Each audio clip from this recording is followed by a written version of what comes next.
Well, welcome everybody who's watching this live or watching this recording after. I am Dr. Elizabeth Marnick. I am a PhD trained scientist. My background is in immunology and genetics, and I am the science communicator. I work under the handle Science Wiz, WHIZ Liz, and I write the Substack newsletter from the Science Classroom. And today I am joined by Matthew, and I'm going to let you introduce yourself.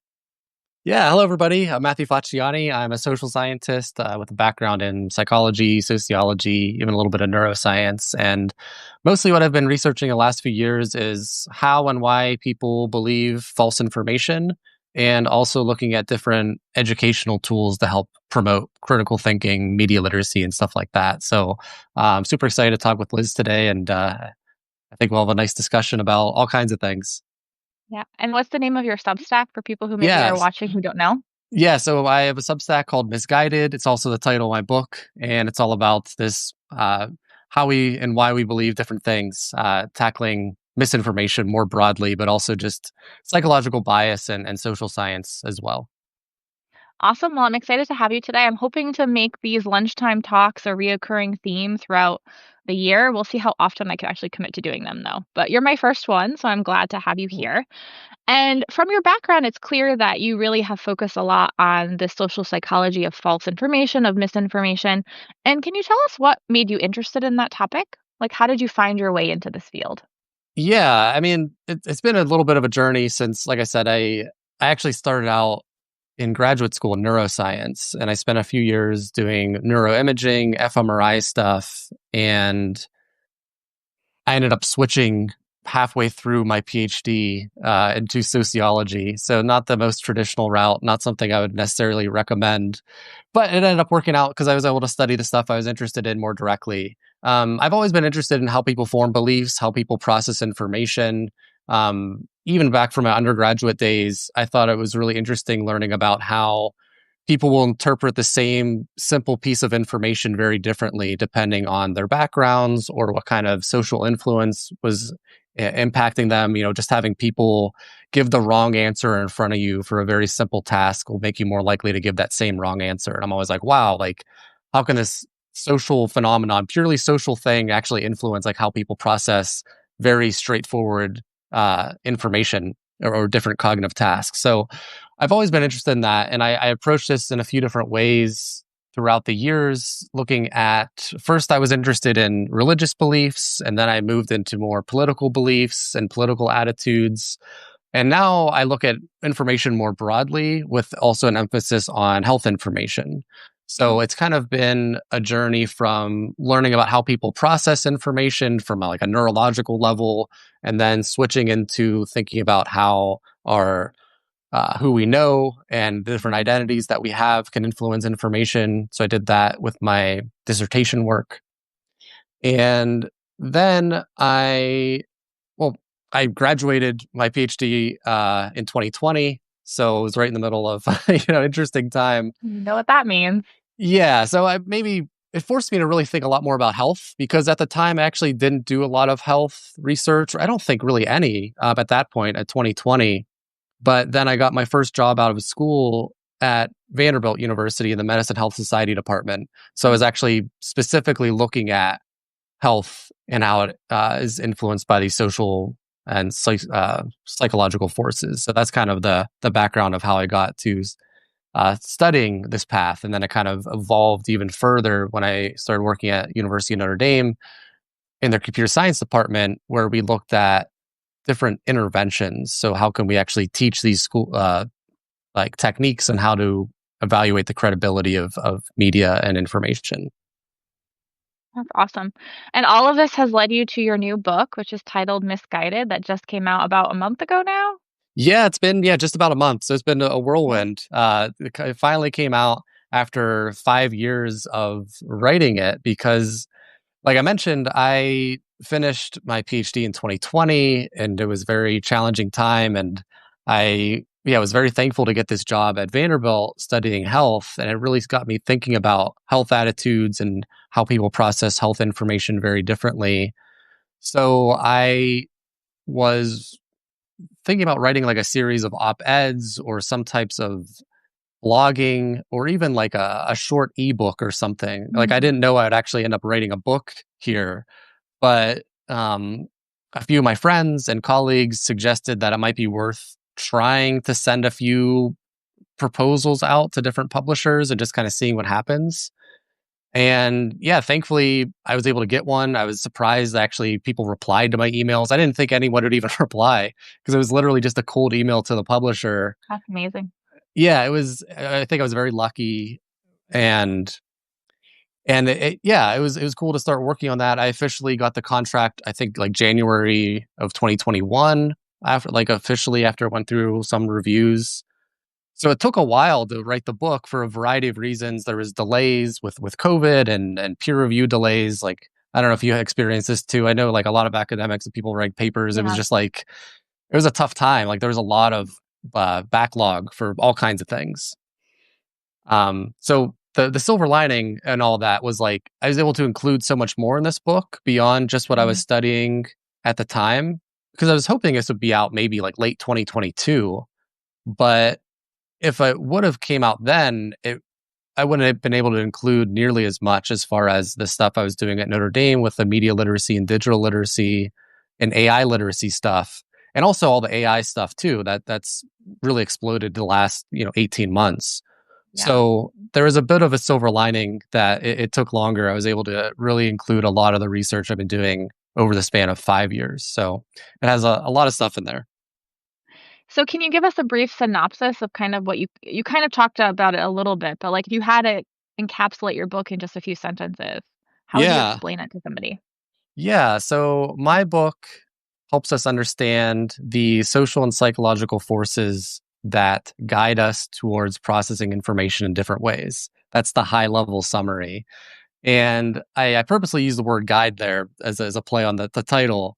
And the the broader point of the book is that we're all susceptible to these forces of identities and networks of who we know and the different media we consume, and this all allows us to process information in different ways. And the Mhm. position that I take from the book is that we are social creatures, we have these social support systems, we want to belong to different communities, and this provides us with self-esteem. It's really important for our psychological well-being. So if we have an identity as like a student identity example, I often use this example because we might feel good if we get a good grade. We have different identities and we go to class, we study, we might get a good grade. That makes us feel good. And that can be a very positive thing. And it's very straightforward and it's good.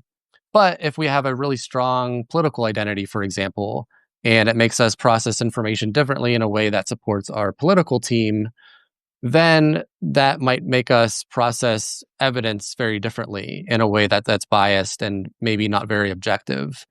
So I really dive into the forces of when that process happens, because it's not so much just that, okay, like we have these identities. It's like, when do these identities influence us most? Under what context? Under what conditions? And I think that's where it gets really challenging and also interesting to look at like the pressure points of vulnerability for misinformation.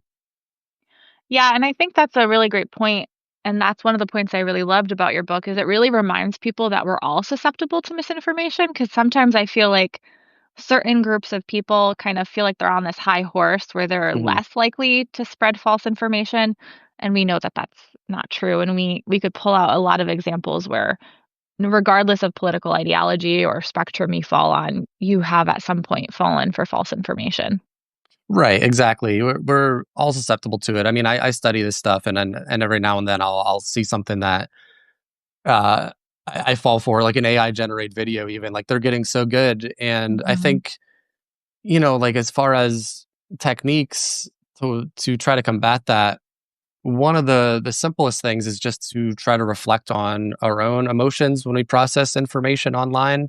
Like if this thing is getting us really angry, for example, could that be because it's misleading or sensationalized or mhm. not based in reality? And it could be. I mean, there's a lot of stuff that does make us legitimately angry that's real, but a lot of times it's not. And media companies and content creators who can make profits from Mhm. clicks, they have a Right. motivation to manipulate us in different ways. So definitely something that happens to everyone, and definitely something that we should all be mindful of. Yeah, and I know I personally remember a recent example of this, and I think it was early winter or early spring, somewhere around then. I saw somebody on my Facebook page posted this like tweet essentially saying that like, oh, like the right is now thinking that transgenic mice are Mm. transgender mice. And I Mhm. remember seeing that and I was about to share it because I was like, oh my God, this is so stupid. And then I was like, wait, I need to make sure that this is actually true. So I did some digging and I found that no, they literally they that like the intent was that they were talking about transgender mice. Mhm. And then a few weeks later, the President Trump said the same thing. And again, I saw the scientific community and I saw other people get mad and be like, "Oh no, he actually meant transgenic." When he didn't. He was using transgender mouse in the wrong context because, mice can't choose their gender identity. But it was still his intent. He actually was using that term correctly to talk about a whole type of research that was focused on things like hormone therapy. So, I almost fell for that piece of misinformation in the way that it was Mhm. initially being portrayed, and it was a really good reminder to me that, like, I got really angry, and I did exactly what you said, is I stopped before I shared it, and Mhm. I was like, "Okay, can I find out where this information is coming from? Can I find more context to make sure this is actually true?" And I think that's an important reminder because we also need to be diligent that we're not spreading false information or misleading claims, just like we want other people to be as well. Right. Yeah, absolutely. And yeah, trying to be mindful of it and trying to think about how fast things can spread. I mean, I think there's a lot of power in that, and viral stuff can go, misleading and sensationalist stuff does spread faster a lot of the time, and few people see the fact check or the correction, and that's something that is so important because yeah, once it's out there, it can spread so quickly, and even if you do delete it or even if you do offer a correction, a very small fraction of people are going to see that. Yeah. So you have to be really mindful of what you're putting out there in the first place. Yeah, and that kind of makes me think about something that I have spent a lot of time thinking about because I have 2 kids, and I know this is something I have a lot of people who have asked me about is, like, as we're thinking about raising kids in this generation, are there things that you think that we could do as educators or as parents to try to help our kids be more aware of these things? Yeah, I mean, it's such a challenging question because everything's evolving so quickly with these technologies and AI. I really worry about like this generation of children, especially like teenagers and people entering Mhm. college, because like the education side just wasn't ready for this wave of challenges. Like first you had COVID, which really impacted Right. people's education, and then it's like maybe a year or two after that you have AI coming in. Um, so I wish I had like better advice for educators. I mean, I think my high level advice for educators to focus on that is to try to understand artificial intelligence and the impact it has instead of just ignoring it. I'm more of an Mhm. advocate for Yeah. using AI chatbots ethically and understanding their limitations and trying to incorporate that in ways that people might use it in your class. So maybe they could critique the output of the chatbot, for example. Um, so I think that's one way. Um, there's a lot of discussion on social media, the pros and cons of it. Um, I definitely think there should be at least limits of screen time. I think that's a good way to go about it. Yeah. Like I worry about parents, if they're stressed and working all the time, and then they just like put their kids in front of a tablet. Like I have a lot of empathy for that, but I also worry about the long term effects of having that because I don't know. Like when I was growing up, I still played like a lot of video games. So like I was Mhm. still in front of a screen for a while. But even the difference between a video game that you can pick up and like put down is different than like TikTok, where it's constantly trying to get you addicted to the next video, the next video. Um, Yeah. so I don't know if I'm really giving any concrete examples of answers. Just to say that it's really hard and we should be mindful about it, and trying our best to teach children the limitations of AI and all this false information out there because it's kind of weird that our generation, like, we kind of grew up with like the really slow internet and like kind of saw it evolve. Yeah. But now this generation already has super fast internet, already has is super well connected digitally. So you kind of don't see those inherent limitations. Like I remember using was it MySpace? I don't know if you use MySpace. I did. And the Yeah. dial-up, like the Yeah. little AOL CD disc with the dial-up tone, I still remember that. Yeah. So like I don't know. I wonder maybe this is just me and my generational bias, but I wonder if that helped us understand the inherent limitations and all this stuff. Like you can actually program your website and see like what it looks like and say like, oh, like I'm the one writing this HTML code. I can see how it kind of works and how easy it is to make stuff up and make it look very differently. Whereas everything now it's so well designed. It looks so good. It's the user experience is so fluid that you don't really think like, oh, you can still make something look really shiny that is not that has false information or is not going to work well. Yeah. No, that's a really good point. And I liked the point what you said about educators needing to kind of be aware that this is around, right? For better or for Hmm. worse, AI is existing. And a lot of times we know from a lot of areas, right, that Hmm. abstinence only policies don't work regardless of what you're applying that to, right? So Right. figuring out how to have appropriate use is, I think, really important to consider. And that's something that as an educator, I think about a lot in terms of I know my students are probably going to be using AI and how can I make sure that that's happening in a way that's responsible and is actually maybe helping their learning and not being used instead of them learning. Yeah. Yeah. For But that's sure. hard. It is hard. And yeah, I mean, I think we're all learning together, and I think just being mindful of it and understanding that yes, this thing is happening, kids are using it, and yeah, trying not to shy away from it or ignore it, I think is important. Yeah. So another thing that you mentioned a lot in your work in general, but also I know in your book, is that rebuilding trust in institutions is an important part of combating misinformation and false Mhm. information. Can you talk a little bit more about that and some strategies you think we could adapt to kind of help with that? Yeah, absolutely. I think that's one of the biggest challenges today because misinformation is so widespread, and there's, it can be really hard to play whack a mole and catch up to all these falsehoods online. So, ideally, we would have these trusted scientific and medical institutions where we'd have a collection of experts self-correcting each other, challenging each other to get the best available evidence, and then people hopefully would trust it. That's the ideal. um, Unfortunately, these institutions are not very trusted, and there is some legitimate reason for that. And I think that's important to acknowledge that they have made mistakes. There's been failures in communication, has been the easy ones to see. Like the classic example is during COVID a lot of times at the very beginning, we saw these officials say, don't wear a mask. And then right away, they say, definitely wear a mask and we're going to try to mandate it. And even that alone, I think, just really hurt trust. And when you're having these very quick, confident changes in your communication without the transparency and the meaningful dialogue with your communities, it really hurts trust in a way that's very hard to build back. So, knowing that that's what hurts trust, I think kind of doing the opposite then would help rebuild it back. Like if we Mhm. establish these partnerships and relationships with local communities and actually get their feedback and work with them, it can reduce what's called in the literature this psychological distance between the Mhm. institution and the person.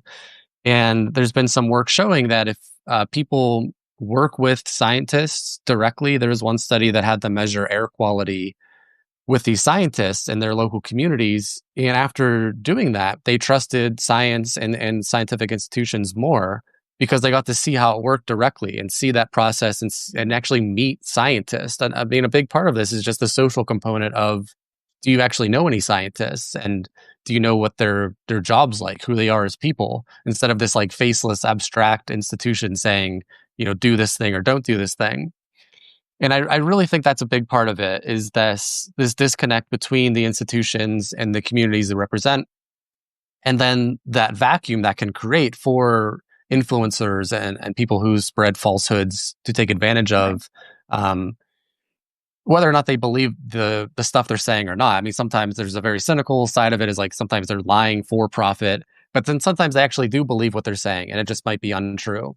But either way, they're in your phone directly. They're saying like, "Hey, you have this concern about this health thing. I'm going to address this and answer your questions Right. very directly."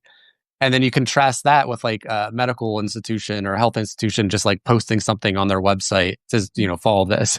So just Right. psychologically, there's such a difference between those two types of messaging that you can see, given that trust is such a social process, how one might be much more likely to be trusted than the other.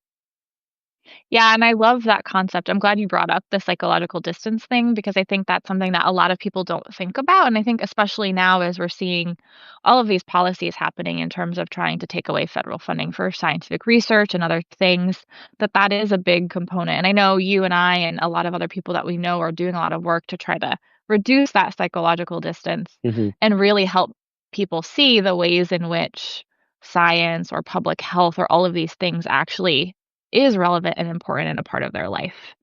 Yeah. And I think, yeah, absolutely. It's It's a challenging thing because it's not the most satisfying answer sometimes to just say, like, we need to Mhm. slowly rebuild trust across many different domains with lots of people. But I think that is the answer. Yeah, It's like you just have to rebuild what has been broken down. And that, in this case, is going to be a long, hard, difficult process. So, yeah, there's no silver bullet here. There's no quick solution. There's no like one app that's going to change this problem. It's just going to be an opportunity for us to try to do better and to reach people and to have more science communication and more health communication in a way that reaches people where they are. And I am hopeful when I see work like you and other people we know like doing this in a way that really understands that communication side of it. Because for so long, there just wasn't an incentive for people to think about that communication side of it, with academics and scientists not really being rewarded for that. Institutions really wouldn't invest in a social media team or anything like that. And now we have people responding to this finally, like now that it's such a big problem. So it's unfortunate it took this to this point, but yeah. I think we can see some optimism here as well. Yeah, so then for people maybe who are listening, are there suggestions that you would have for them, even if they themselves aren't scientists, for how they could help us in this goal of reducing that psychological distance? Yeah. So, yeah, I mean, a few things. Like one, like support your local science communicator.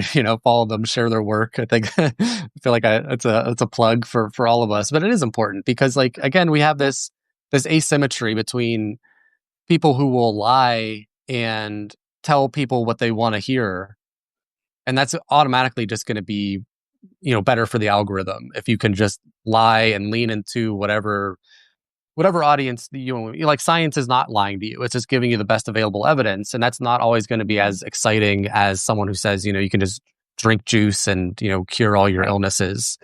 right. So, like, yes, like we do need to kind of try to balance the scales a little bit and have more people try to uh support the science communicators that are doing this work, often for free or for very little pay. So that's just like a structural macro level Mhm. thing. Yeah. um Beyond that, I think, like I said before, there's individual techniques that we can use. Trying to be mindful of our emotions, try to improve our media literacy, try to be thoughtful about the information we consume. That's also, it's more on an individual level, so it's hard to think about Mhm. that at scale. Um, and yeah, I mean, I guess try to advocate for people who are trying to do this type of work, and Mhm. institutions trying to do this work. Unfortunately, there's not many that I know of that are still doing this. That's something that I want to do in my own work. But yeah, it's tough. Like that's an interesting question of like how to reduce that psychological distance. Beyond, yeah, individually supporting science communicators or individually supporting organizations that are doing this. Um, yeah, because the onus is kind of on these institutions to invest in it. Right. So I guess I wonder about like so in my day job because like you I don't get paid for my I get very little for my actual science communication work. So I have a full-time job in addition to that. And in my full-time job I actually left a faculty job to do this public outreach work as part of my day job, which is I'm very lucky that I found it and that it worked out because there's not very many of these positions, especially now. But one thing I've thought a lot about, and I'm interested to hear your opinion on, is I have a lot of followers, I have a lot of friends who care about science, who find science interesting, and a lot of times they're talking to me about, "Well, what can I like, are there experiments that I could do with my kids? Or are there things I could take into their classroom as, like, a volunteer and do a science activity with them? Or could they organize, like, a science event at their library?" Do you think things like that can also help if we equip people with with those things? Yeah, absolutely. So, yes, I think that's a great approach to it is presenting information in a way that they can take and then bring to their local communities and their local groups. Mhm. So, yeah, providing the resources, making it easy for them to be like, okay, I learned from Liz how to do this science thing, and I can share that with my local group, even if it's just like their friends, like fellow moms or Yeah. whoever they know in their personal group. Um, so I think that's something that we could do more with our the people that we know is like, okay, not Yeah. only are we going to be sharing the science that we've been studying, but how can we make this in a way that it's super easy for them to read whatever we wrote and then implement that in their local Yeah. communities. So yeah, I think that's and I'd be curious, yeah, if you have thoughts about like how to do this like more concretely. I know it's a tough thing. Yeah. I'm trying to figure out ways of doing that. I know I've been talking to a few other people who kind of do outreach work as part of their job, and Mhm. we have thought about ways of, like there's already a few, like, public websites with, like, science activities on them and stuff, so I think it really just comes down to trying to, like, equip and get the message out to our followers who maybe are interested in doing this kind of work to know that these resources exist, and then maybe handhold them through a little bit of like how to actually go about contacting your library or getting into your kid's classroom to do these kinds of things. So I think it's something that I have thought a lot about trying to start doing more of is like making some newsletters or making some resource guides to try to help people start to do these things in their own community. Yeah. Yeah, that makes sense. So like yeah, more of an effort and then more of like, bouncing around ideas with your fellow science communicators and like sharing this so it's a Yeah. way that because yeah, everything is, everyone is stressed for time and you want to try to make it in a way that you can create these resources for people. So yeah, I really like that approach for sure. Yeah. That's well, we can talk more about that too Yeah, we'll talk offline. more. Yeah. Yeah. So I wanted to get back to your book a little bit. Um, was there anything in the process of writing and researching this book that you found out that really surprised you that you didn't think about going in? And it could be some like information, but it also could just be about the process of writing a book itself. Yeah, the process of writing a book was definitely a surprising new journey for me. It was Yeah, like, I've been in this space for a while, so a lot of the research I've been doing, I was familiar with,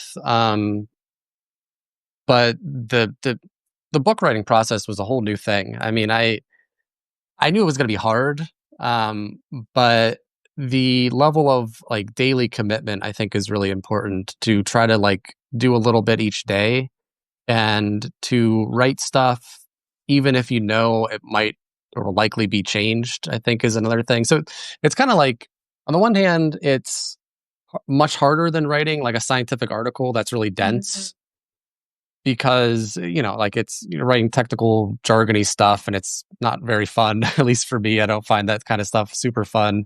um but it's shorter and you can see the end a lot quicker. But then with a book it's kind of the opposite where it's like, okay, it's a lot more fun to include higher level approaches to it and um like higher level approaches, but also like storytelling and like you can weave in anecdotes and like really approach it from a level of like making it more practical that people read it can take stuff from. And that's what I try to do with my book. It's like, okay, if someone's reading this, they're interested in misinformation. I know they're probably interested in misinformation. They picked up the book, but like, what can they actually take away from it? Because I've read a bunch of like science books that are written for broader audiences. And some of them I've really enjoyed because they share like very specific details, but then sometimes they're dense. And then other ones are like really fluffy and they don't really have much substance. And I tried to find a bit of a middle road with my book of like, okay, if someone reads it, they know it's going to be backed up by scientific evidence. It's not just going to be this like fluffy hand waving for hundreds of pages, but it's not going to be just be like a textbook. Like I didn't want that either. So I tried to be like, okay, I'm going to have a lot of science and support to my arguments, but at the end of each chapter, you're learning about very specific like take home lessons that Mhm. okay, once I read this book or this chapter on identities, I'm going to really understand this process of not just how identities influence me and under what context are they most make us most vulnerable to misinformation, but how can I reflect on that in my own life and also help other people reflect on it so we Mhm. can all be more aware of these processes. So I really just made an effort of like giving examples of how we can think about our own identities, exercises to do that, exercises to think about who we know and how that can influence our belief. So it made it more tangible and real as opposed to just what the research says. And same with like the media literacy stuff. I didn't just want to say, okay, like people that have higher media literacy are better at identifying um, information, but like how can you take these skills with you and apply them in your daily lives as well? Right. Yeah, and I thought you did that I thought you did that balance very nicely. So I Thank thought you you. did a good job. Yeah, because it is a hard balance. You want your book to be interesting and informative, Right. for a variety of people, and that's always a challenge, but you did a good job. Thank you. So in addition to your book, you recently announced that you have launched your first course related to Yeah. this. Can you tell us a little bit about that and kind of some of the skills people are gonna learn throughout that course and how they can sign up? Yeah, so it's going to be on my Substack. So I'm excited because I've always loved teaching, and I was thinking about like how can I teach in a way that could be available to anyone outside of just people in that particular class at the Mhm. time. And then it kind of dawned on me that I could just do this, like by myself, just um, with just me doing it because I've taught similar courses before. So I've taught like an in-person course on misinformation. Now I'm teaching a master's seminar on misinformation. So I have experience doing this in a formal academic way, but I wanted to make this more accessible to more people. So if you sign up on my Substack, right now it's if you just sign up as an annual subscriber, you'll get access to the full course. And I have a my last post is actually detailing some of the elements of it. It's going to be 4 weeks long, and it's going to cover like the four main areas of Mhm. misinformation that I think are interesting. So like the first week is going to be me giving a short lecture of how we measure misinformation, how we define it, the challenges of it, and the process of actually studying it, like both from my perspective and other people who've studied it. So, like, how do we even like? It's such a complex thing. It's such a Mhm. broad term. Like, really trying to get in the details of it. And then I spend the second class diving into the social psychology of susceptibility to misinformation. So it's like we know we have these biases, these confirmation biases. Where do they come from? How do different social forces shape our beliefs? And how can we understand again the context and conditions that make us most vulnerable to hopefully reduce the vulnerability? So you like after you're the second class, you'll really understand, okay, now I understand why this person believes this falsehood that I think is just really ridiculous. But once you understand like why the reasoning behind it becomes a lot more understandable why someone might believe something that to us might seem really silly. So that really dives into the psychology of it. And then the third course dives into the media literacy, digital literacy components of okay, not only are we going to dive into the individual skills of how we can evaluate information more critically, but what does the research say on what's the best ways to reach more people at scale? And this dives into some of the work that I've been doing with these short media literacy games that you can Yep. play online. So, really diving into okay, what evidence based strategies have worked and how can we incorporate that in our daily lives as well. And then finally, the last week is about technologies and misinformation. So artificial intelligence being the big one, trying to understand what artificial intelligence is, how does it work, what are the limitations of it, and how does it influence our information landscape. So it is an accelerated course. I feel like it's going to be a lot in just 4 weeks. but you get the live, in addition to the lectures, you get the live Q&A, so you can ask me all types of questions about this. And yeah, it's my first time doing it, so I'm excited to see how it goes. I hope to do it again as well. So this is going to be like a good uh, experiment for my side as well. But I I think it'll be interesting for people who want to do a deep dive on this and really learn the nuances of understanding the how and why people believe misinformation and what we can do about it. Yeah, and I really love it because I know that I get a lot of people who reach out to me or we it comes up in comment sections in my post about I've talked a lot about and I know you and I wrote a post together with Jess and some other people Hmm. about kind of building bridges and how to have conversations that help people change their mind. And a lot of times I hear from people, "Well, I tried it once and it didn't work." And then they're like, "Forget it, I'm over it." And I feel like the information that you present in your book and that you're going to present in this course, at least some of it really helps explain why it's never just facts that are gonna help somebody change their mind, and it's never going to happen, like it's probably not gonna, right, happen very instantly. And I think having that information can help people not only navigate those conversations better, but also be more willing to stick with them. Did I lose you, Matt? Yeah, absolutely. Sorry, I had to plug in my phone real quick. Oh, no, that's Yeah, okay. Tech issues happen. It's okay. yeah, my charge. I didn't realize how quickly this would eat up my phone battery. The live Oh, Substack, good to but know. maybe my phone's too old. But I'm still here. No, I definitely. Okay, perfect. Yeah. Okay. Let's see. All right, video on. Yeah, I was There here. we go, I video. just had to find a Awesome. charger real quick. I Yeah, didn't want to fumble my phone. no worries.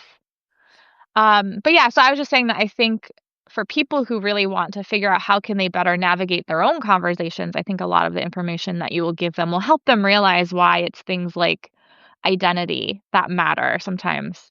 And if you can link your conversation to their identity, that can help the information be received more.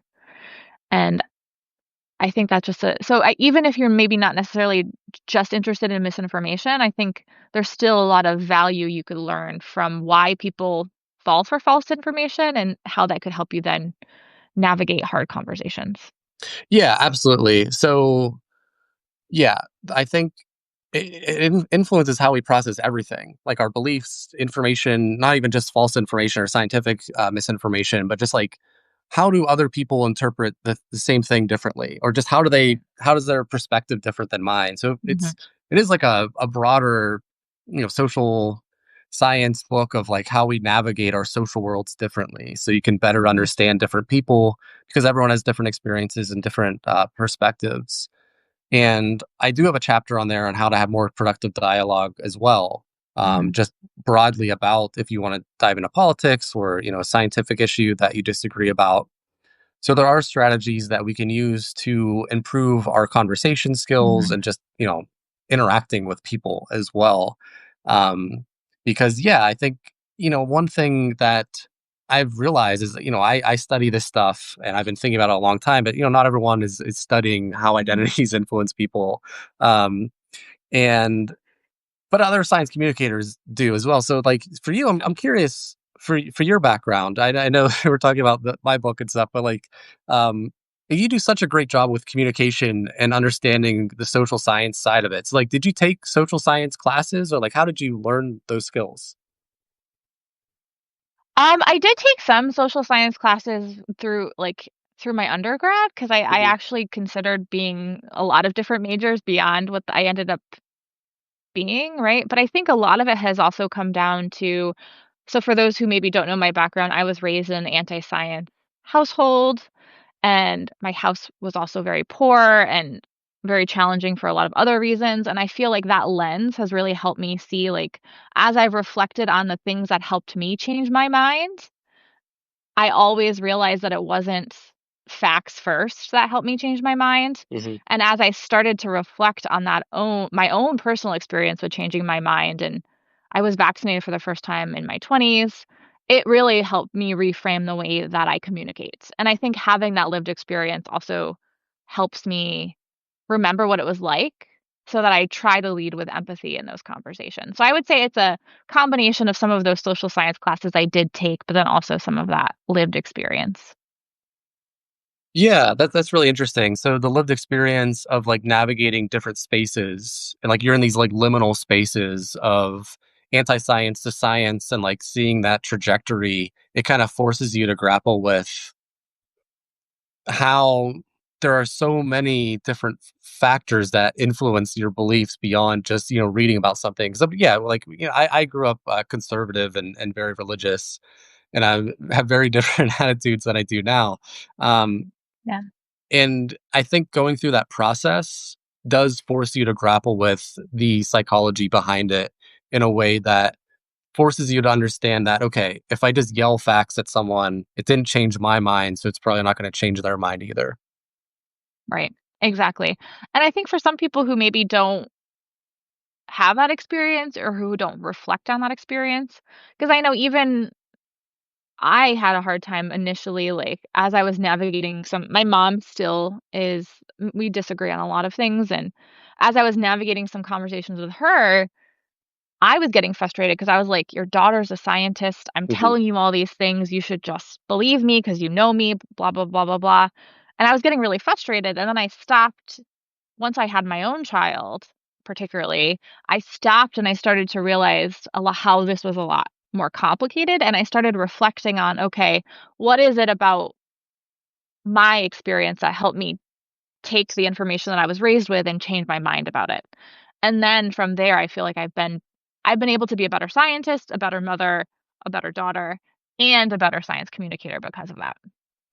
Yeah, that's really interesting. So yeah, it's like not only moving through different identities, but like moving through different social categories of like, being the child and then being the parent. Like you're seeing both perspectives very directly. Um, and yeah, and also having that like background curiosity though too. Like I think that's an important factor, and maybe that's personality differences or something. But Right. I do think that's you need to be reflecting on it the whole time and being willing to try to acknowledge like why certain things work and certain things don't. And that's where it gets trickier because sometimes we don't want to do that. So trying to be mindful and reflective, is more work, and it's It is. harder to ask other people to do that sometimes too. Yeah. Yeah. No, I agree with that. But I think ultimately at the end of the day, right, if we want to be in a better place in society for a variety of reasons, whatever it is, pick your topic, right? And if you want there to be change in it, then it's going to come down to having to have dialogue with other people who we disagree with to find a way forward. Yeah, I agree. And again, it's not the most satisfying answer or the most provocative answer that we just have to slowly rebuild the things that have collapsed over time. But, from my work of diving into this for a while now, I think a lot of it does fall back on that social connection part of it, of Yeah. like having dialogue with people and rebuilding relationships with people.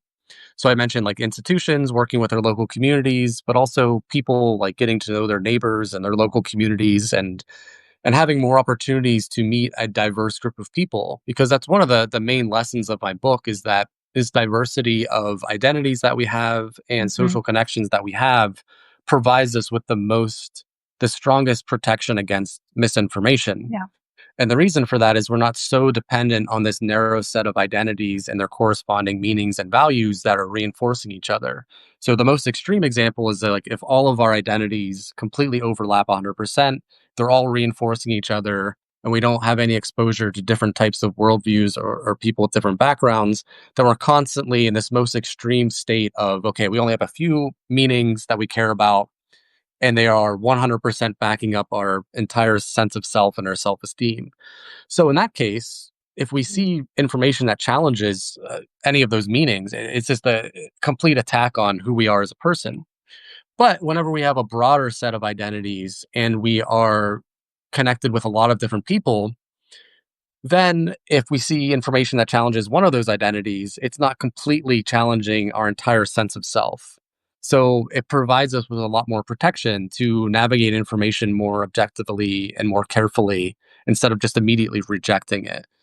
So to do that, that requires these macro level changes of meeting lots of different people and Right. having diverse communities and third spaces is something I talk about a lot of, like a way American society is. We go home, we go to work, but we don't really have a third space to like meet lots of Right. different people. So college is one of the few places that happens is yeah, when you meet people at college, you meet a variety of different people, you actually live with them, form relationships with them, and that can Mhm. create this openness that corresponds to people that have a college education. So I hope that we can create more opportunities for people to meet lots of different people and then reflect on their identities and reflect on who they know. And that will hopefully move us forward and in a less polarizing way. Yeah, and I think that's a really important point because when I reflect back on how I eventually got to the point of changing my mind, I was raised in an anti-science household. We also happened to be evangelical Christian, and I was pulled out of public school because my parents said it was going to corrupt me. So I had a very, very narrow social circle. It was pretty Yeah. much my family and my church, and those were the only 2 parts of my identity. And once I got to college, that is where I started to have I became like an undergrad, and I started joining clubs and I started meeting friends outside of those places. So I did start to expand the parts of my identity. And eventually through building those relationships with people, I started to question some of those anti-science things that I had been taught. And then that is what eventually led to me eventually going to get my PhD and getting vaccinated like for the first time, literally like 2 months before I went to get my PhD, before I Wow. went and joined my PhD program. But it was a lot, and like in that moment, right when I was going through that experience in college, I didn't think that that's what was happening Hmm. to me. But now reflecting back, I can see how that really is an illustration of your point about the more we can broaden our identity and meet those different types of people in different places, it can be beneficial.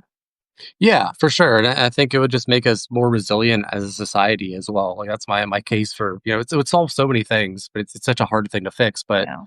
it just makes us more resilient against information, so we can't you're not someone can't come in and try to manipulate a whole bunch of people with falsehoods because they're only ascribing to these a handful of really strong meanings associated with these identities then you're just like really vulnerable to manipulation. So Mhm. it's kind of funny because I was on this financial podcast and they made a connection with like financial diversity of like ideally you want to have a lot of different investments to protect you against Right. risk. And it's similar to misinformation. Yeah. It's like if you have a broad set of identities, a diverse set of identities, then if any one of those causes, some challenging information for you, your entire sense of self doesn't collapse. Likewise, like your entire portfolio isn't collapsing if just, if you have a whole bunch of stocks versus just one or two Yeah. stocks. Yeah. Oh, that's a good analogy. I like that. Yeah. Yeah, they were the ones that come up with this. That's like another part of like, meeting lots of different people Yeah. and that's another thing I've been trying to do is like connect with people outside of even science spaces and just try to Mhm. see like how like the analogies and perspectives that they can bring are also different. So it's like even people who do this, like us, who constantly think about okay, science Yeah. communication, fighting misinformation. It's like how do we get outside of our own Yeah. bubbles, even though we're trying to do that already. So it's a tough thing to do. Yeah. No, I agree. I'm actually spending the weekend at a local retreat, focused on community building Oh, for cool. that purpose. Not I Oh, think yeah. I'm the only scientist going, but again, for that purpose is like trying to meet more people and learn different ways of navigating things. We're almost at the end of our time, so I wanted to leave with everyone with one thing. Is there one piece of information you wish the public or people watching knew about your book or about misinformation in general? Yeah, I think we just covered it. So the diversity piece, I think that's something that if I could wave a magic wand and have everyone learn and reflect on, it would be to understand the power of how identities influence us, and then also understand the power of diversity among those identities and how that can create a greater resilience against misinformation and manipulation. So trying to be mindful of our identities and you can actually there's exercises you can find online and ones that I write about in my book. You can like draw out your identities like on a piece of paper and actually like see how they connect and intersect and be like, oh man, all of my identities I really care about are all in this like small little bubble. And then you can be like, oh, maybe if I meet different people, I'll have a greater protection against processing information. So I think understanding the diverse set of identities and their Mhm. corresponding meanings, trying to really grapple with how that influences our own beliefs, and then also how that can help us understand how other people see the world as well. Yeah, that's a great one. So, with that, for everyone watching this live or recording, please go buy Matthew's book. It's Misguided, and he is tagged here in the recording. He'll be tagged, and everything will be linked. Perfect. I have only a digital copy, so I couldn't pull it out. That's okay. I'm glad you do. And you can follow both of us on Substack. I write from the Science Classroom. Your Substack is called Misguided. Or you can follow us on social media. I'm at Science with Liz, WHIZ. And what's your social media handle? This is my name, Matthew Facciani, I think on all platforms, but I'm mostly active on Threads, Blue Sky, and trying to be more active on Instagram as well. Yes, awesome. Well, thanks everyone for watching. And Matthew, it was great talking to you as always. And we will chat again soon. Yeah, sounds good. Thank you. Take care, Liz. Bye. Bye bye.